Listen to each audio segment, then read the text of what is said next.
kali ini saya akan membahas tentang gerakan wanita Islam di Indonesia khususnya.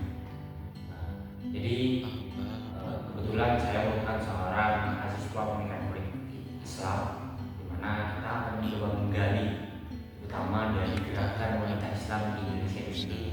Nah, pada kali ini di sini saya akan membahas tentang runtutan dari sejarah, tokoh, gagasan dan kontribusinya bagi dunia Islam modern, khususnya pada Indonesia saat ini. Seperti itu. Nah, baik, kita langsung saja seperti yang ada di slide di belakang saya. Di pendahuluan kita akan membahas tentang perempuan sebagai subjek politik Islam, Indonesia sebagai laboratorium sosial dunia Islam modern, gerakan wanita Islam sebagai ruang tafsir, pendidikan, dan perjuangan sosial. Nah, berbicara tentang gerakan wanita Islam, berarti kita berbicara tentang proses panjang bagaimana perempuan Muslim Indonesia itu berpindah posisi, teman-teman, yang semula itu hanya menjadi objek budaya menuju agen transformasi. Nah, itu berubah menjadi agen transformasi itu sendiri. Jadi wanita itu bukan lagi sebagai objek saja, tetapi agen dari transformasi itu sendiri. Dan uniknya, teman-teman, seperti kita tahu bahwa Indonesia sebagai laboratorium sosial dunia Islam modern. Itu kenapa, teman-teman? Karena Indonesia itu adalah ruang eksperimen yang sangat unik. Kenapa? Karena di sana itu di mana tradisi, modernitas, politik itu saling bertemu. Nah, di sana menjadi titik ukur dan tolak ukur bagaimana gerakan wanita Islam ini sangat unik untuk diteliti sebagai ruang uji eksperimen seperti itu. Nah, yang ketiga, teman-teman, bahwa gerakan wanita Islam di Indonesia itu saya mengklasifikasinya menjadi 3 bagian. Pertama, dari ruang tafsir yang ada, yang kedua pendidikan, dan yang ketiga adalah perjuangan sosial yang ada di Indonesia, di wanita Indonesia itu sendiri, teman-teman. Nah, oke. Selanjutnya, mari kita gali dari fondasi historis atau sejarah, teman-teman, bahwa kita tahu di pra kemerdekaan itu kita kenal dengan era Kartini misalnya. Nah, yang memperjuangkan pendidikan perempuan, ada juga Rahmah dari usia. Ini juga pra kemerdekaan juga ada juga nih Ahmad Dahlan yang juga memperjuangkan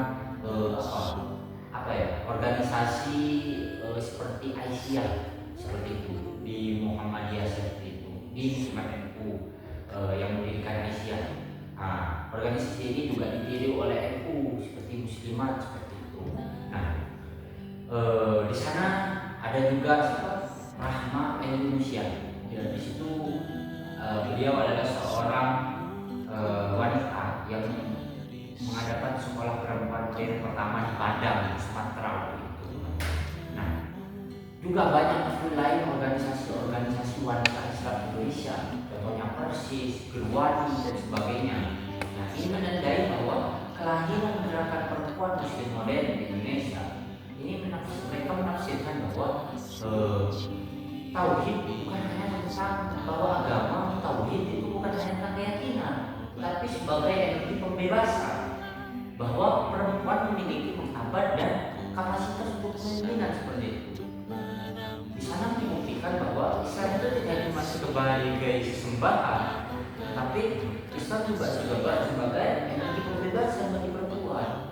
Nah, itu pada fondasi historis, teman-teman. Nah, setelah ini yang terjadi pada pra kemerdekaan. Nah, setelah kemerdekaan ada namanya Orde Baru. Nah, era Orde Baru kita tahu semua bahwa demokrasi, kebebasan itu semua dibuka dan sebagainya. Nah, di era Orde Baru ini perempuan mulai didomestifikasi seperti itu melalui ideologi wanita pembangunan. Jadi meski demikian, organisasi Islam ini melakukan strategi-strategi yang mungkin bisa dilakukan, yaitu melalui pendidikan, gerakan sosial, dan pengkaderan perempuan. Nah, walaupun bergerak dalam keterbatasan politik, teman-teman, kita tahu bahwa kontribusi mereka itu malah memperkuat jaringan sosial dan keterhubungan perempuan Muslim itu era reformasi. Jadi di politik domestikasi perempuan ini resistensi isunya melalui pendidikan dan filantropi. Jadi mereka yang sebelumnya sebagai pembebasan dari penjajahan ini beralih bagaimana bisa mengkaji melalui pendidikan seperti itu untuk mempersiapkan di masa reformasi, teman-teman. Itu pada masa era Orde Baru. Nah, selanjutnya di masa era reformasi itu, teman-teman, di saat itu ruang politik sudah mulai terbuka bagi umat muslim dan ruang kepemimpinan publik dan intelektual perempuan, dan adanya tafsir aliran sosial itu diperluas. Jadi pada masa era reformasi itu membuka akses yang sangat luas bagi perempuan muslim di Indonesia, sehingga dalam periode ini muncul intelektual muslimah, aktivis HAM, dan politisi perempuan yang memperjuangkan isu-isu politik, isu-isu publik dengan perspektif Islam.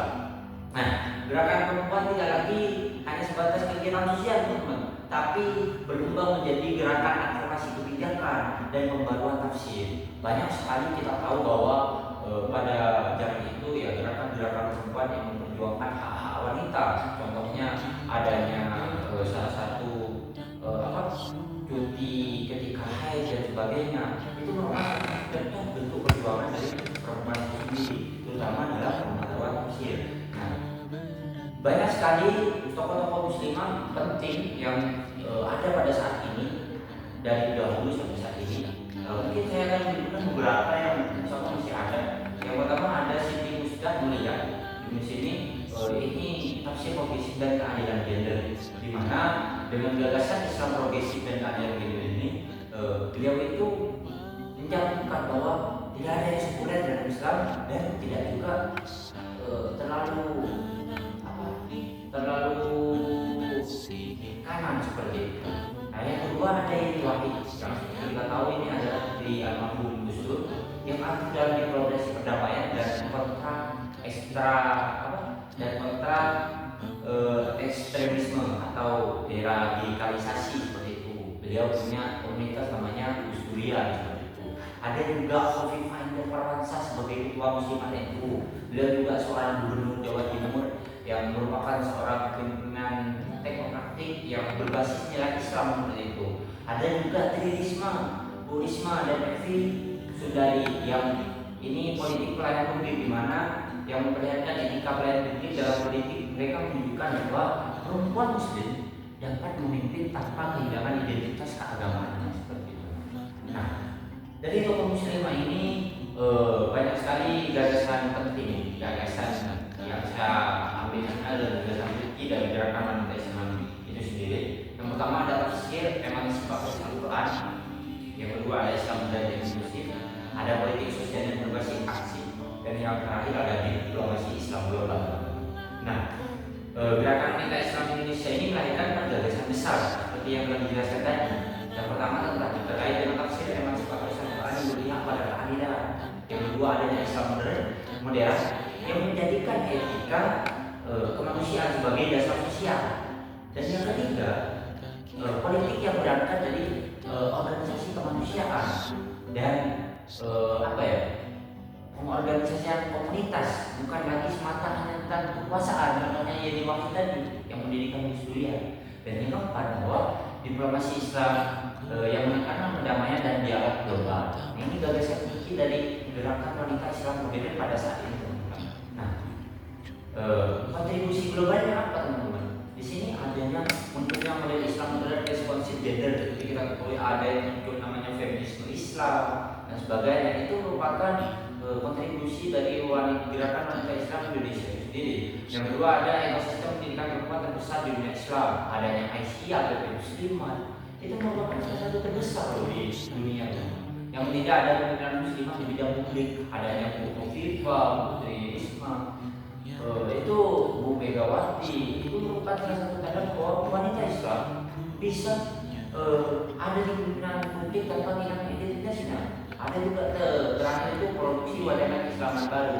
Nah, ini yang dimaksud dengan yang bisa menjadi rujukan dalam bagaimana Islam itu dapat dipadukan dengan demokrasi dan keadilan gender itu sendiri. Seperti yang dikatakan bahwa Islam itu selalu dikenal patriarkal, padahal tidak seperti itu. Nah, itu merupakan sejarah panjang dengan tokoh-tokoh dan kontribusi dari gerakan perempuan Islam. Nah, sebagai penutup teman-teman, gerakan wanita Islam di Indonesia itu menunjukkan bahwa Islam bukan hanya ruang normatif, tetapi juga ruang perjuangan sosial, teman-teman.